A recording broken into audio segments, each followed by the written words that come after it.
wabarakatuh. Halo semua, bagaimana kabar hari ini? Semoga semua dalam kondisi yang sehat ya. Amin ya robbal alamin. Di video kali ini kita akan membahas materi tentang Negara Kesatuan Republik Indonesia atau NKRI. Di materi Negara Kesatuan Republik Indonesia ini akan saya buat menjadi dua part. Untuk part yang pertama, itu ketika Indonesia berada di masa penjajahan VOC, Hindia Belanda, kemudian Inggris dan Hindia Belanda II. Di video yang selanjutnya atau di part kedua, kita akan membahas ketika Indonesia berada di masa penjajahan Jepang. Simak video ini sampai selesai ya, dan jangan lupa catat materi penting di buku tulis kalian. Saksikan video ini dan selamat menyaksikan. Semoga ini dapat bermanfaat untuk kita semua. Amin ya robbal alamin. Materi IPS Negara Kesatuan Republik Indonesia atau NKRI Part 1. Di video kali ini kita akan membahas materi IPS yang berkaitan dengan negara kita, NKRI, Negara Kesatuan Republik Indonesia, Part 1. Karena jika dijadikan satu, materi ini akan sangat panjang dan video ini akan sangat panjang juga, sehingga akan lebih memaksimalkan kita memahami materi ini. Saya buat beberapa part ya. Simak video ini sampai selesai. Bagian A, Masyarakat Indonesia pada masa kolonial. Di video kali ini atau di part 1 ini akan kita bahas masa pendudukan Belanda dan Inggris. Nah, di part kedua nanti yang akan kita bahas adalah masa pendudukan Jepang. Langsung saja untuk yang pertama adalah VOC.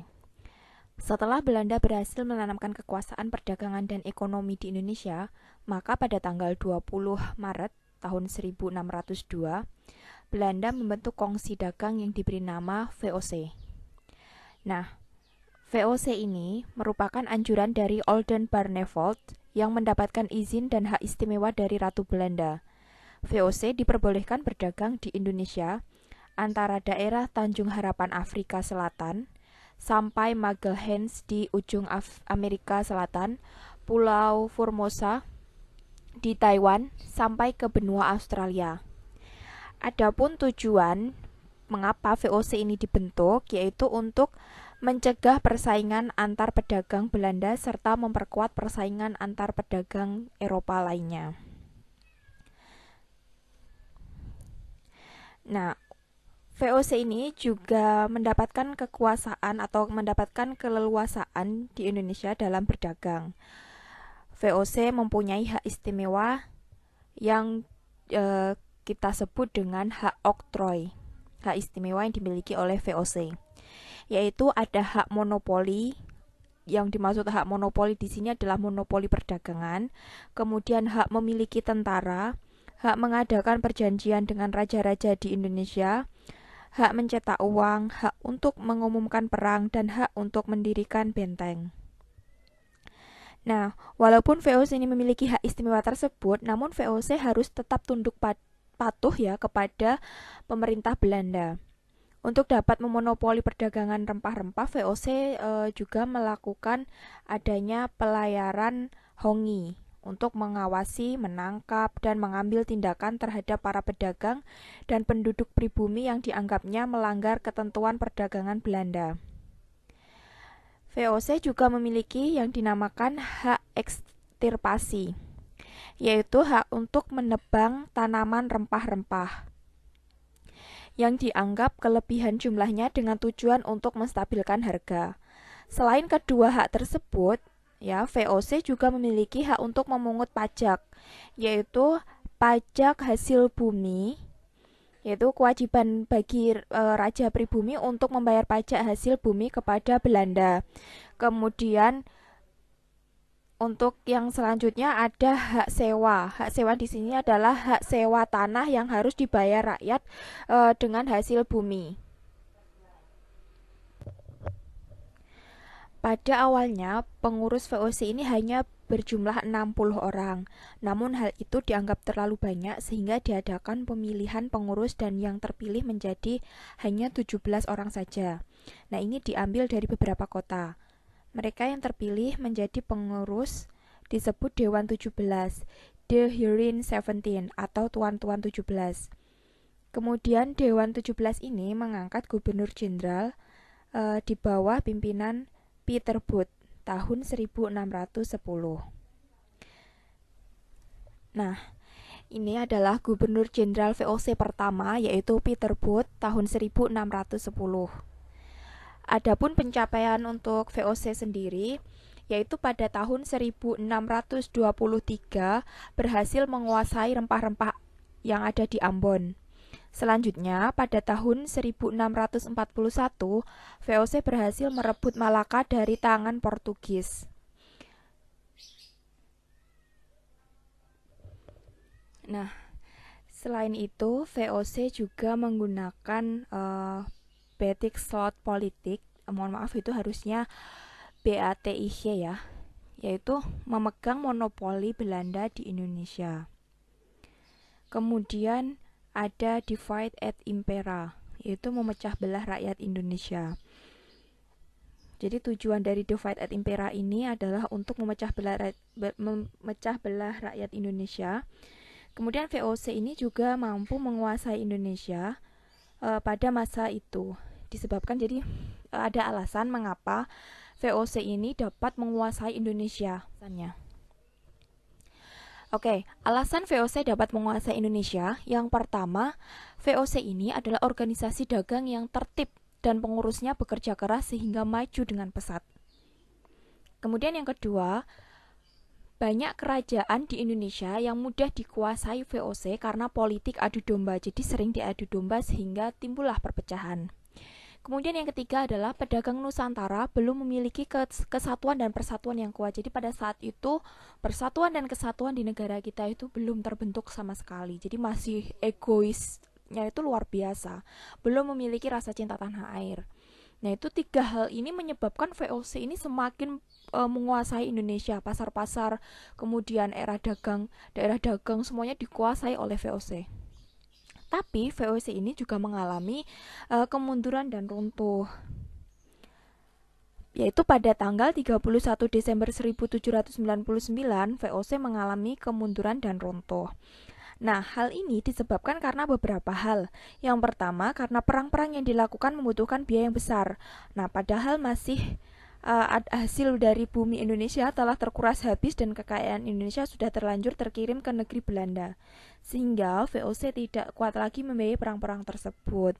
Alasan yang kedua atau sebab yang kedua yaitu kekayaan menyebabkan para pegawai VOC melupakan tugas, kewajiban dan tanggung jawabnya mereka terhadap sama pemerintah dan masyarakat itu lupa. Jadi untuk mereka tuh lebih mudah untuk lebih suka memperkaya diri sendiri. Mereka melakukan tindak korupsi. Nah, kemudian yang ketiga, alasan yang ketiga yaitu terjadinya jual beli jabatan. Jadi seorang VOC yang ingin pulang ke negerinya karena sudah terlampau kaya atau pensiun dapat menjual jabatannya kepada orang lain dengan harga yang sangat tinggi.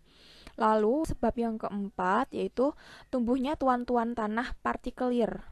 Jadi pemerintah yang kekurangan biaya untuk membiayai pemerintahannya dan perang terpaksa menjual tanah-tanah yang luas kepada orang-orang partikelir dengan hak pertuanan. Lalu yang kelima adalah kekurangan biaya tidak dapat ditutup kembali dengan hasil penjualan tanah saja. VOC harus juga mencari pinjaman. Nah, akibat dari ini hutang VOC semakin banyak dan semakin besar. Lalu alasan atau sebab yang terakhir yaitu pada akhir abad ke-18 VOC tidak mampu lagi memerangi pedagang Eropa. Karena contohnya seperti Inggris, Prancis, Jerman yang dengan leluasa berdagang di Nusantara sehingga monopoli VOC hancur pada masa itu. Nah, karena keberadaan VOC ini sudah tidak dapat dipertahankan lagi, harta milik dan utang-utangnya diambil alih oleh pemerintah negara Belanda yang kemudian membentuk komisi Nederburg untuk mengurusi wilayah VOC termasuk Indonesia, yaitu pada tahun 1800 sampai 1907. Nah, untuk yang kedua, karena tadi masa VOC, nah sekarang masa Hindia Belanda. Napoleon Bonaparte, yaitu seorang penguasa Perancis ya. Belanda menjadi jajahan Perancis, menguasai Indonesia pada tahun 1807 sampai 1811. Nah, Napoleon ini mengangkat Louis Napoleon menjadi wali negeri Belanda dan negeri Belanda diganti namanya menjadi Koninkrijk Holland untuk mengurusi Indonesia. Nah, Napoleon ini mengangkat Herman Willem Daendels menjadi gubernur jenderal di Indonesia tahun 1808 sampai 1811. Tugas utama dari Daendels ini yaitu untuk mempertahankan Jawa dari serangan Inggris.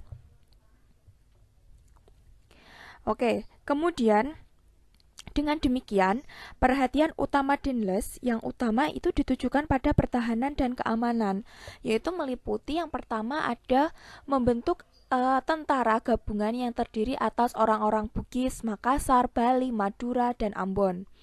Lalu menjadikan kota Batavia sebagai benteng pertahanan. Kemudian yang C, membuat galangan beserta kapalnya di Surabaya. Membangun pelabuhan di Cirebon, Tanjung Priok, Tanjung Perak, dan Tanjung Merak ya. Lalu ada yang terkenal sekali yaitu membangun jalan raya dari Anyer sampai Panarukan sepanjang 1000 km. Daendels menjual tanah-tanah kepada orang-orang swasta untuk mencari dana. Hal ini mengakibatkan munculnya tanah-tanah partikuler di sekitar Batavia, Bogor, Indramayu, kemudian Pamanukan, dan lain sebagainya. Bahkan, rumahnya sendiri di Bogor dijual kepada pemerintah, tetapi rumah itu tetap ditempatinya sebagai rumah tinggalnya. Tindakan Daendels yang kejam tersebut menyebabkan raja-raja Banten dan Mataram memusuhinya terhadap raja-raja di Jawa. Bertindak keras, tetapi kurang strategis sehingga mereka menyimpan dendam kepada si Daendels ini. Di mata Daendels, semua raja pribumi harus mengakui raja Belanda sebagai junjungannya. Nah, karena dia itu sangat kejam dan sangat tidak berperi kemanusiaan ya, sering menyiksa, kemudian terjadi kelaparan di mana-mana, banyak sekali penyakit, wabah dan sebagainya. Si Daendels ini diberi julukan si Jenderal Guntur karena kekejamannya.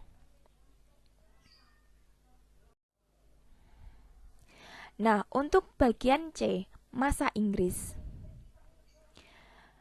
Keberhasilan Inggris mengalahkan Perancis di Eropa menyebabkan kekuasaan Belanda atas Indonesia bergeser ke tangan Inggris. Selain itu, Jansen memulai masa jabatannya dalam kondisi genting. Banyak prajurit tinggalan Daendels yang banyak. Jadi banyak prajurit itu yang tidak cakap dan tidak siap untuk berperang, sehingga kondisinya sangat genting. Nah, sebelumnya si Jansen ini menggantikan Daendels tadi ya, jadi karena kekejaman Daendels ini terdengar sampai di Perancis, akhirnya dia dipanggil pulang karena dianggap oleh mereka itu memerintah secara autokrasi dan Indonesia diperintah oleh Jansen. Nah, pada masa pemerintahan Jansen ini, pada tanggal 18 September 1811 ditandatanganilah sebuah perjanjian yang disebut Perjanjian Kapitulasi Tuntang yang berisi Belanda menyerahkan Indonesia ke tangan Inggris dari tangan Jansen kepada Thomas Stamford Raffles. Oke, jadi karena si Belanda ini sudah menyerahkan Indonesia ke tangan Inggris dari tangan si Jansen ini ke Raffles, maka si Raffles ini memiliki langkah-langkah untuk memimpin, yaitu yang pertama membagi Pulau Jawa menjadi 16 keresidenan. Kemudian para bupati dijadikan pegawai negeri, melaksanakan perdagangan bebas, kemudian melaksanakan land rent atau pajak sewa tanah, dan Raffles menjual ke swasta. Jadi setelah diambil pajak atau dibayar pajaknya, si tanah ini dijual ke swasta. Kemudian menghapus perbudakan dan kekuasaan para raja dikurangi. Oke, nah pada tanggal 13 Agustus 1814 di Eropa ditandatanganilah Perjanjian London. Kita akan coba lihat bersama. Nah ini, yaitu pada tanggal 13 Agustus 1814 ya, ada Perjanjian London oleh Inggris dan Belanda yang isinya Belanda memperoleh kembali sebagian besar daerah koloninya. termasuk Indonesia. Pada tahun 1816, Raffles meninggalkan Indonesia dan Belanda kembali berkuasa di Indonesia. Jadi Belanda itu tadinya sudah hampir runtuh, sudah mulai genting, kemudian muncul kembali. Oke, kita lanjut untuk yang poin D. Masa Hindia Belanda II. Dengan diadakannya Perjanjian London Perjanjian London ini, maka pihak Belanda kembali memperoleh jajahannya di Indonesia, kecuali Sumatera dan sekitarnya.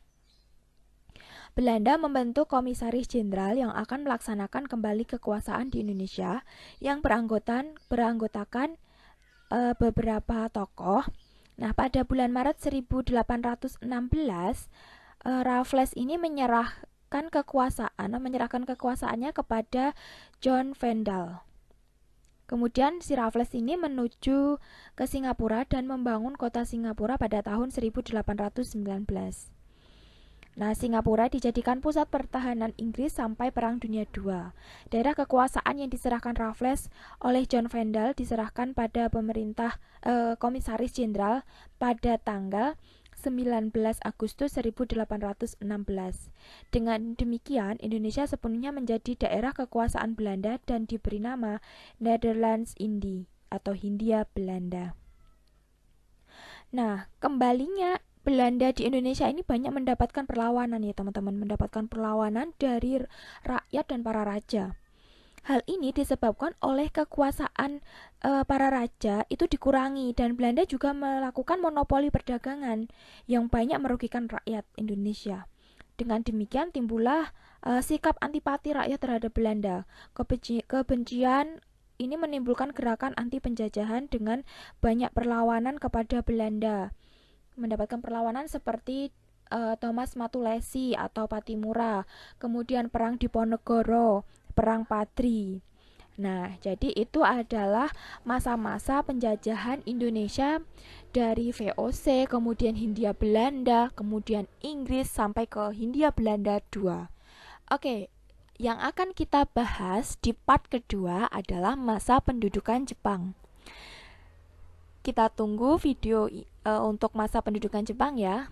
Untuk video kali ini, part 1 saya cukupkan sekian. Ada kurang lebihnya saya mohon maaf yang sebesar-besarnya. Terima kasih telah menyaksikan video ini. Semoga dapat bermanfaat. Kurang lebihnya saya mohon maaf. Sampai berjumpa di pembahasan materi NKRI part 2 tentang masa pendudukan Jepang sampai Indonesia merdeka. Semangat belajar. Assalamualaikum warahmatullahi wabarakatuh.